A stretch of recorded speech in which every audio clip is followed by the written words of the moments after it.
আসসালামু আলাইকুম রহমতুল্লাহ। 7 শ্রেণীর নারীকে আল্লাহ অনেক বেশি ভালোবাসেন। পবিত্র কুরআনে একাধিক জায়গায় নারীদের আলোচনা এসেছে।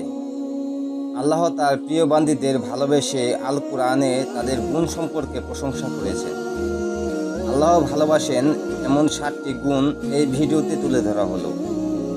নাম্বার 1, যে নারীর কাছে পুরুষেরা মানসিক আশ্রয় পায় সেই নারীকে আল্লাহ ভালোবাসেন। একজন পুরুষ নারীর অভিভাবক হলেও আল্লাহ তাআলা নারীকে পুরুষের মানসিক আশ্রয় বানিয়েছেন এবং দাম্পত্য জীবন সুখময় করতে তাদের মধ্যে ভালোবাসা ও সহানুভূতি দান করেছেন। আল্লাহ বলেন, আল্লাহর নিদর্শন হলো তিনি তোমাদের জন্য তোমাদের ভেতর থেকে সঙ্গিনী সৃষ্টি করেছেন, যাতে তোমরা তাদের কাছ থেকে শান্তি পাও। তোমাদের মধ্যে পারস্পরিক ভালোবাসা ও দয়া সৃষ্টি করেছেন। চিন্তাশীল সম্প্রদায়ের জন্য এতে বহু নিদর্শন রয়েছে। সূরা রুম আয়াত 21। এই আয়াতে ব্যবহৃত যাতে তোমরা তাদের কাছে শান্তি পাও বাক্য থেকে পুরুষের জন্য নারীর মানসিক আশ্রয় হওয়ার ইঙ্গিত পাওয়া যায়। নাম্বার 2, পরপুরুষের কাছে যে নারী মোহনীয় বাকভঙ্গি থেকে বিরত থাকে সে নারীকে আল্লাহ ভালোবাসে। নারীর রূপ, ভঙ্গি ও কথার মোহময়তা সর্বজন বিদিত।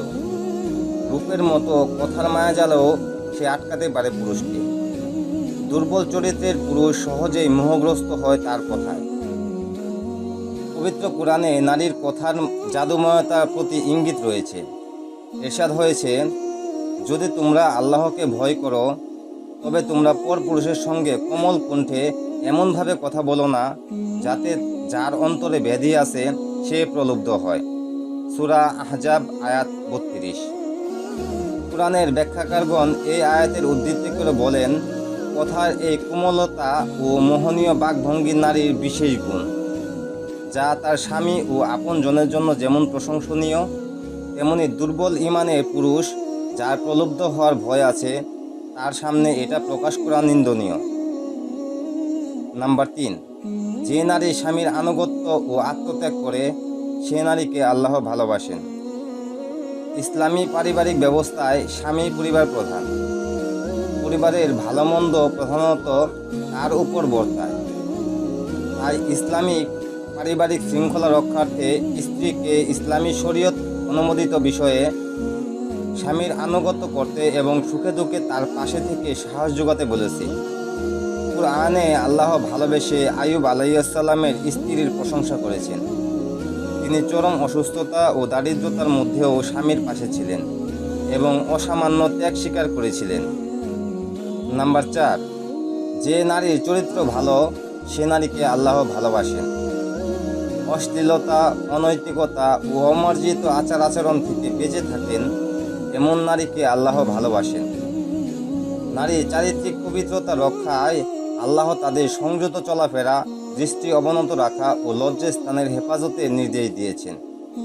আল্লাহ বলেন, মুমিন নারীকে বলুন তারা যেন দৃষ্টি অবনত রাখে এবং লজ্জাস্থানের হেফাজত করে। সূরা নূর আয়াত 31। আল্লাহ শুধু নারীদের সতীসাধ্যী হওয়ার নির্দেশ দেননি, বরং সতীসাধ্যী নারীদের সুপ্রশংসা উল্লেখ করেছেন। ইরশাদ হয়েছে, ইমরানের কন্যা মরিয়ম যে তার লজ্জাস্থানের হেফাজত করেছে। সূরা তাহরিম আয়াত 12। নাম্বার 5, যে নারী লজ্জাশীল ও শালীন সে নারীকে আল্লাহ ভালোবাসেন। লজ্জা ও শালীনতা মানুষের ব্যক্তিত্বের মূল ভিত্তি। নারীর ক্ষেত্রে তা বেশি মূল্য বহন করে। শালীনতা মুমিন নারীর মর্যাদা ও সৌন্দর্যের ভিত্তি, যা তার পোশাক পরিচ্ছদ থেকে শুরু করে জীবনের সব ক্ষেত্রে প্রকাশ পায়। পবিত্র কুরআনে আল্লাহ ভালোবেসে একজন নারীর শালীন আচরণের প্রশংসা করে বলেছেন, তখন নারীদের একজন লজ্জাজড়িত পায়ে তার কাছে এলো। সূরা কাসাস আয়াত 25। সুতরাং নারী এমনভাবে চলাফেরা করবে না যা তার ব্যক্তিত্বের সঙ্গে সঙ্গতিপূর্ণ নয় এবং যা মানুষকে পাপে উদ্বুদ্ধ করে। নাম্বার 6, যে নারী মার্জিত ভাষী সে নারীকে আল্লাহ ভালোবাসেন। আল্লাহ কুরআনে নারীদের মার্জিত ভাষার প্রশংসা করেছেন, যা অস্পষ্টতা, জড়তা ও পাপের ইঙ্গিত বহ হবে না। ইরশাদ হয়েছে, তোমরা ন্যায়সঙ্গতভাবে কথা বলো। সূরা আহজাব আয়াত 32। আব্দুল্লাহ ইবনে আব্বাস রাদিয়াল্লাহু আনহু এই আয়াতের ব্যবহৃত কাউলাম মারুফা এর ব্যাখ্যায় বলেছেন, নারীরা অনুচ্চ ভাষায় এমনভাবে কথা বলবে যা শরীয়ত নিষেধ করেনি এবং মানুষের কাছেও যা শুনতে খারাপ মনে হয় না। নাম্বার 7, যে নারী দিন পালনে পুরুষের সহযোগী সেই নারীকে আল্লাহ ভালোবাসেন। দিন পালন এবং সমাজে দিন প্রচার ও প্রতিষ্ঠায় পুরুষের সহযোগী নারী। প্রত্যেক নারী ও পুরুষ নিজ নিজ জায়গা থেকে পরস্পরকে দিনের ব্যাপারে সহযোগিতা করবে।